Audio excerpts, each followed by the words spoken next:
Hello, Aquarius. It's umomgtarot, and this is your Who's Secretly Stalking You tarot card reading. So I'm covering this question today with astrology reading cards as well as a tarot spread. Some of you guys are wondering, who the heck is stalking me? Why do I find bags of burning dog poo at the door all the time? What the heck? We're here to expose that person, what their energy is like with the next three cards. It could be their sun, moon, rising. It could be just them giving off those types of vibes. Alright, so here we go. Here's your first card. Cancer. We get in the Cancer a lot. Lots of Cancer energy. People who care. Maybe too much. The energy is emotional, sensitive, caring, and loving. It may concern family, a mother, or a child. So Cancers, again, sentimental, nostalgic. You know, they're extremely family oriented, and they take things very personal, very sensitive, and moody. So you got your Cancer there, and I hope that's some stable energy, because for the most part, it's not. Then we have Aries. The energy around you is dynamic and spontaneous.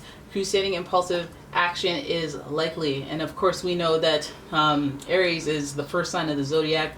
It's right there in the first quadrant with Cancer. So I feel like, you know, those spring, summer type babies, zodiacs, they're all full of energy and stuff. And Aries is no different, okay? Because they're very enterprise. They're very like, they want to be the first to do things. They want to be the trailblazer. They're on that kick of being the first in the zodiac, so they always want to be the first in everything else. Every time you have some type of question, they have an answer. They have an answer back. All right? So,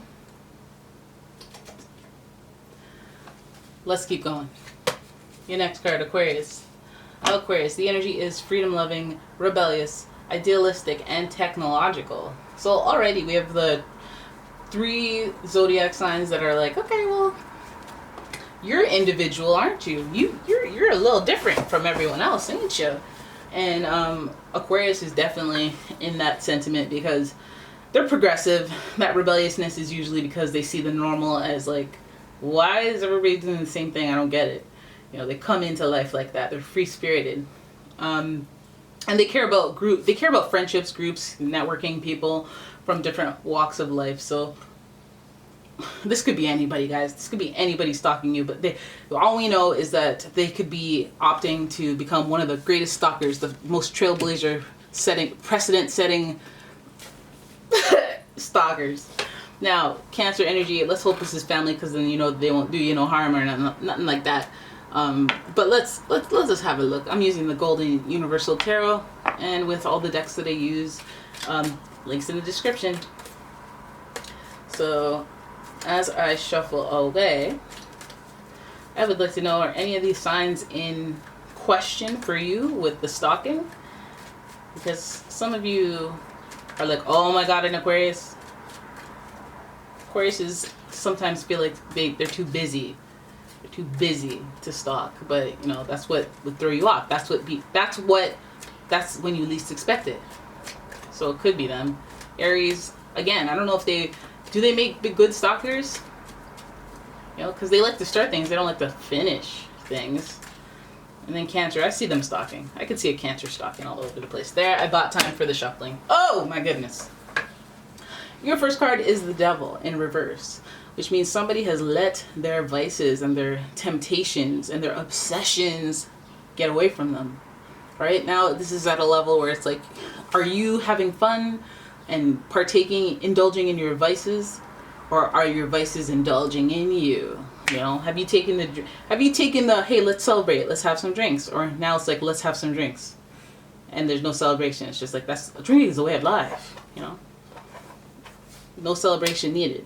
You know, it's like letting things that are gluttonous get away from you. And this also is Capricorn energy, and it's also that energy of feeling tethered to something that you, or someone that, you know, you can't control, but you can control.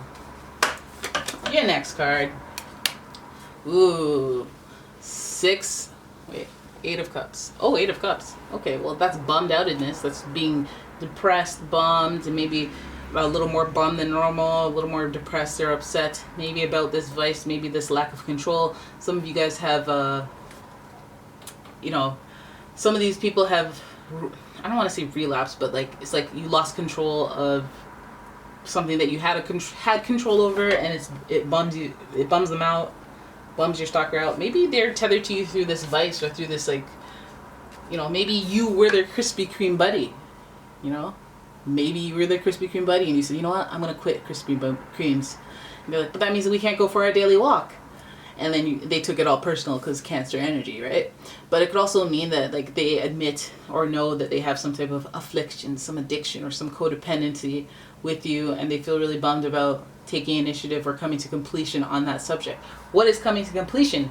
Again, it could be one person quitting, a change to the routine, but it's whatever's related, however it connects you and builds this codependency. They're getting bummed out. They're getting bummed out. That's what makes me feel like something's about to change. Okay, so their happy home. What they've come to know is normal with these vices. Maybe, again, some of you guys 420 friendly. Some of you guys are like, you know what? I want to quit. And then your partner's like, but that's the only way you're tolerable. No. Like, let's hope it's not like that, but, you know. We have the Ten of Cups here, which is like a disruption to that happy home. Happy home, resettling. You know, this is like when you move from one happy home to the next. There's a little transition period that's uncomfortable. There's some sweating. There's some moving boxes. There's some losing stuff, breaking furniture, all that stuff. But you're ultimately going to unpack, unwind, and feel at home and feel happy again. And so this card being in reverse is just that little transition, a little hiccup, little fork in the road. And I feel like this person that's stalking you is feeling like they can find a happy ending again or recalibrate a happy ending again, but we're just going through the throes of the negativity, of the gut reaction, the feels of bummedness because of this change. I feel like, you know, this even speaks to trying to quit an addiction and then being super salty and crabby, and then realizing that super salty and crabbiness is just a phase. You just have to get over the other hump of it to get to that happy ending. Yep, and then we got some anxiety running. We got some anxiety. We got depression and anxiety in this reading. That's crazy. But I guess, again, we have vices and losing control, so that goes hand in hand. And yes, that whole depression and anxiety thing is sandwiched. It's sandwiching that Ten of Cups, your happy ending. So it's almost like this person is, you know, it's preventing their happiness. You know, what this obsession is. This obsession, let's hope it's something tied and tethered to you and not actually the obsession is you. So, you know, because they feel like they're depressed and anxious. They're dreaming about it and they feel like they ruined a good thing, ruined their happy home, if that's what the problem is with their codependency, which, again, Cancers are very susceptible to codependency. Oh my goodness, what kind of reading is this? Then we have the Tower.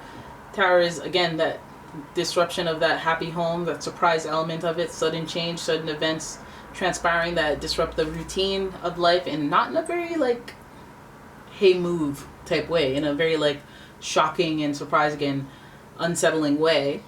Fire is very disruptive. Fire is very hot, okay?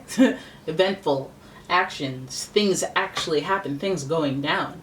And so I think the circumstances around this is very unique. It's almost like a cycle that is very destructive, almost self-sabotagey type.